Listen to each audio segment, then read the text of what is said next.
Thyroid दो प्रकार के होते हैं। एक होता है हाइपरथायराइड और दूसरा होता है हाइपोथायराइड। टीएसएच लेवल यदि कम होता है तो वो हाइपर और टीएसएच लेवल ज्यादा आता है तो वो हाइपोथायराइड। एक में वेट कम होता है और दूसरे में वेट गेन होता है। तो इन दोनों में प्राणायाम, पर्टिकुलर उज्जयी प्राणायाम जो है वो थायराइड ग्लैंड पे डायरेक्ट इफेक्ट करता है और वो थायराइड स्टिमुलेशन हार्मोन जो टीएसएच है उसको कंट्रोल करने में हेल्प करता है। मैं ये बोल रही हूँ कि हेल्प करता है। कोई भी बंदा यहाँ पे जो जुड़ा हुआ है अपनी मेडिसिन एकदम से बंद नहीं करे, है ना। प्राणायाम शुरू करे। प्राणायाम में उज्जयी प्राणायाम पर्टिकुलर में करके दिखा रही हूँ। सांस जब आप ले रहे हो तो उस समय गले में जो स्वर यंत्र है उसको सिकुड़ते हुए सांस अंदर लेना है।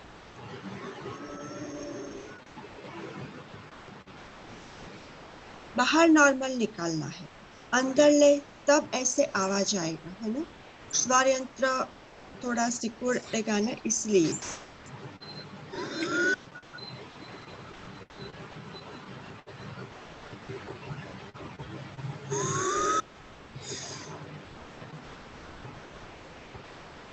आप YouTube पे भी सर्च करेंगे ना तो रामदेव जी ने भी ये उज्जयी प्राणायाम की छोटी सी वीडियो डाली हुई है कहीं भी, है ना। या तो अपने आसपास जो भी योगा टीचर है वहां पे जाके आप सीख सकते हैं। पर्टिकुलर उज्जयी प्राणायाम थायराइड में, दोनों थायराइड आइदर हाइपर और हाइपो दोनों में हेल्प करता है। फिर दूसरी बात है आपकी मेडिसिन जो चल रही है वो, और भक्तांबर स्तोत्र का। भक्तांबर स्तोत्र में जो अपन रिद्धि मंत्र बोलते हैं उसमें 41 नंबर का रिद्धि मंत्र ओम रीम अरहम नमो क्षीर सवीनम ज्रोम ज्रोम स्वाहा। तो उसके लिए लिखा है कि गलगंड निवारण करता है। जो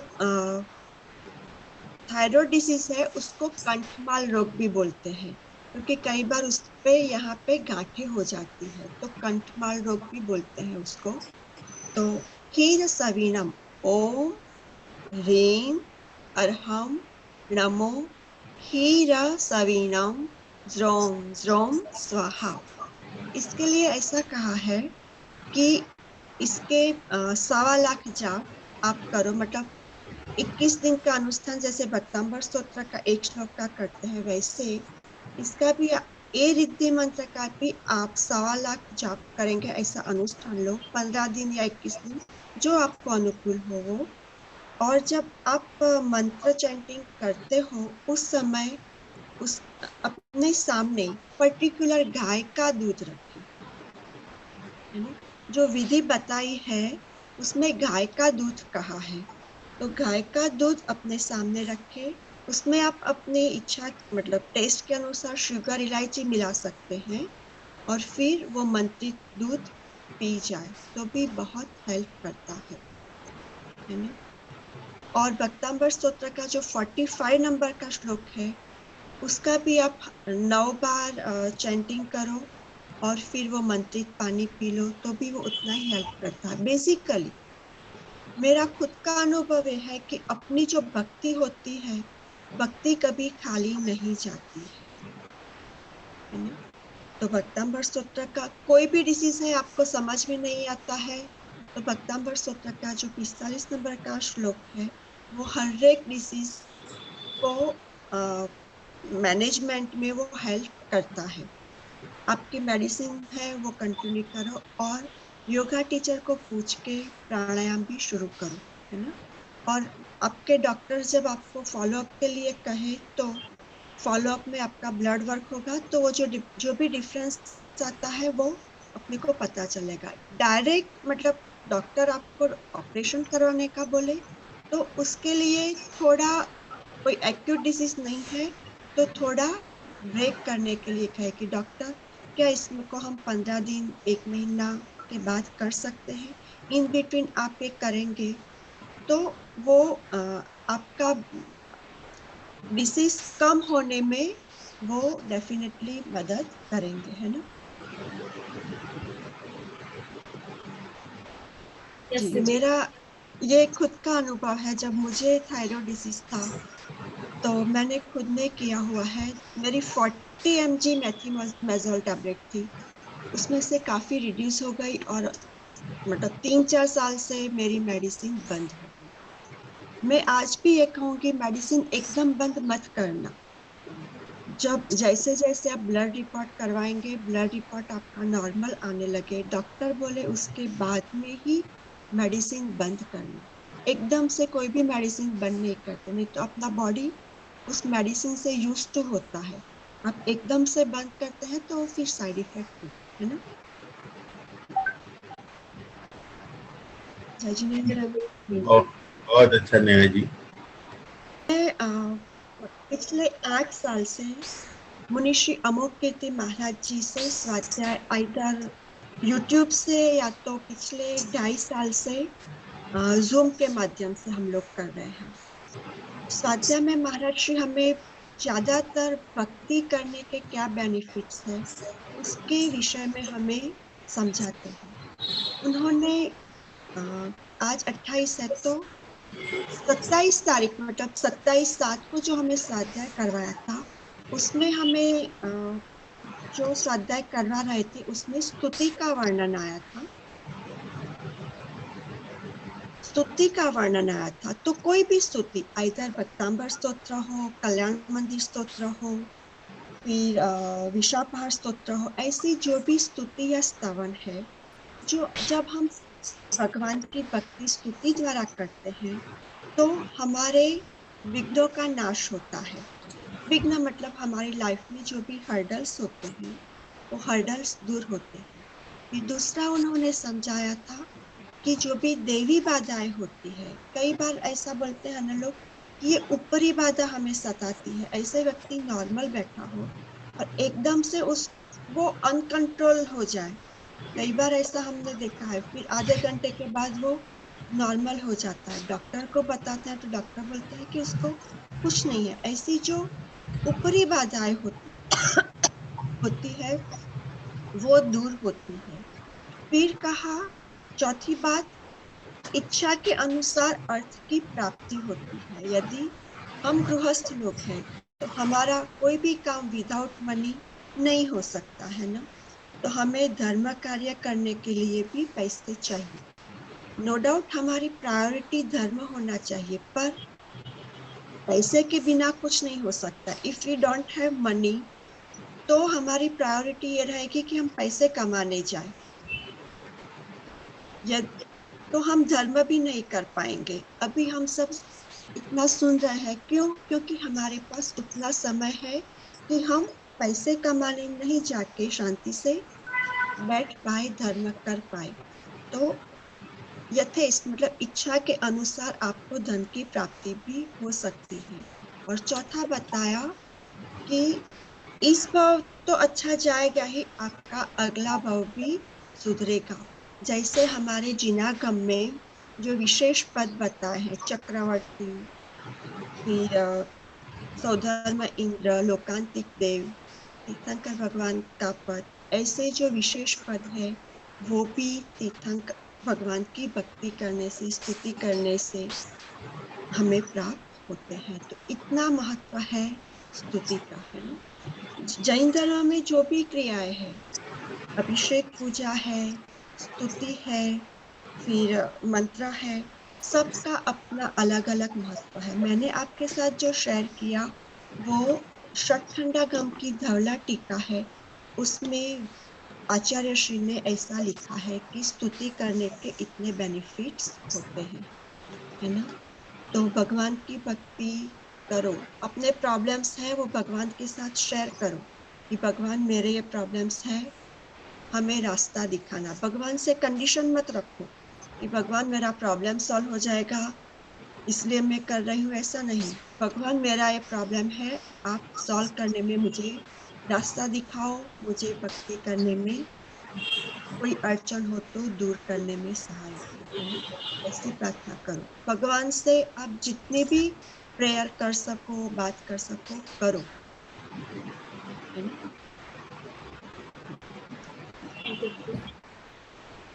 जी दीदी एक क्वेश्चन है, हाँ बोलो।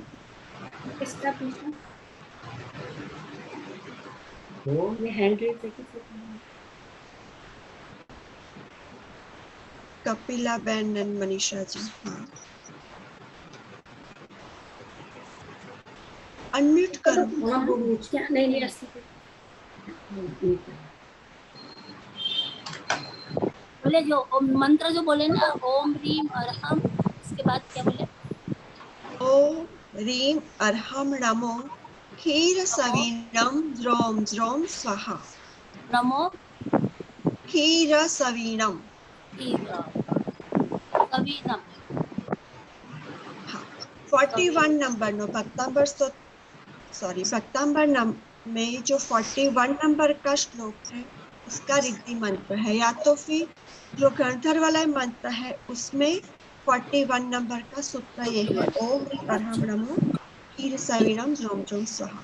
और जिनको हाँ, एक मिनट, जिनको डिटेल में सुनना है वो एबीसीडी ऑफ जैनिज्म जो मुनिषी अमोक कीर्ति महाराज जी के प्रवचन है उसमें गणधर वाला मंत्र का जो प्लेलिस्ट है उसमें ये सारी रीतियां उन्होंने डिटेल में समझाई है। मैंने उन्हीं से सीखी है और मेरी बुक में लिख के फिर वो मैं समझाती हूँ। अच्छा मंत्र तो है। ठीक है, थैंक यू दीदी। दीदी एक क्वेश्चन है, अगर किसी को एसिड रिफ्लक्स है, एसिड रिफ्लक्स, तो हाँ वो कैसे ठीक होता है? एसिड रिफ्लक्स के लिए भक्तांबर स्तोत्र का श्लोक देखे तो 17 नंबर का, क्योंकि आफ्टर ऑल वो पेट से रिलेटेड डिसीज है, राइट? तो नास्तम कदाचिद उपयासिन राहु कम्य। और रिद्धि देखे तो ओम ह्रीम अर्हम नमो कुट्ठ बुद्धिनम ज्रोम ज्रोम स्वाहा। उदर शुल में कुट्ठ बुद्धिनम रिद्धि मंत्र जाप सहाय करती है। और साथ में इतना करे कि सुबह में उठ के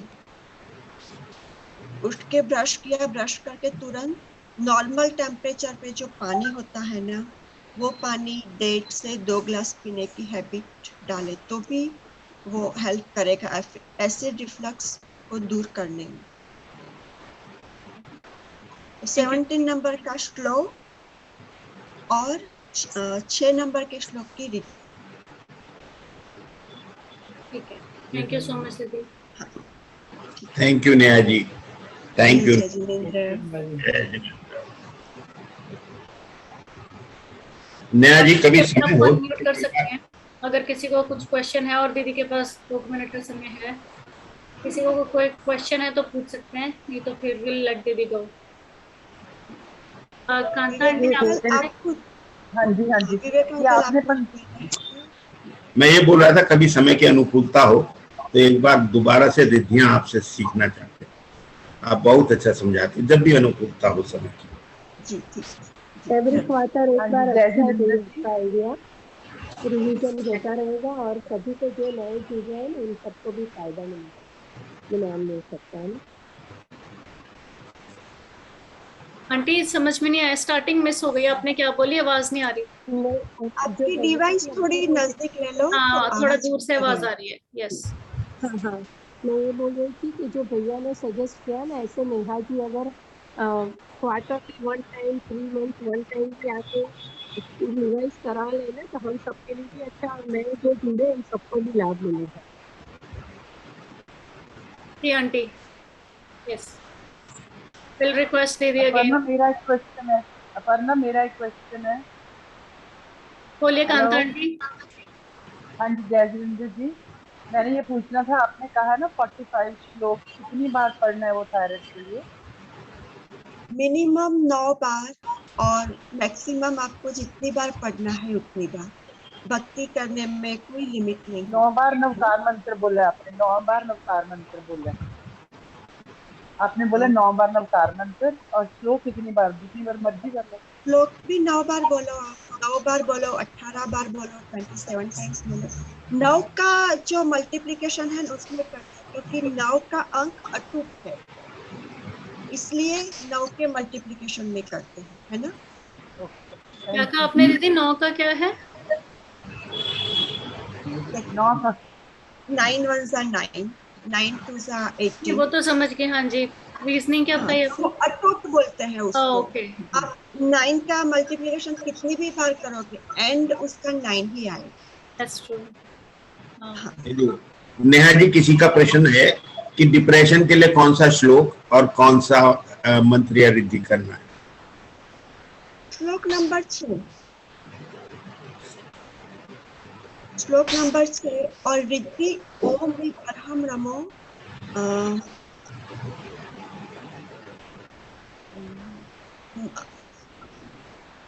नवमी रिद्धि करें। 9th नंबर श्लोक की रिद्धि। हाँ हाँ हाँ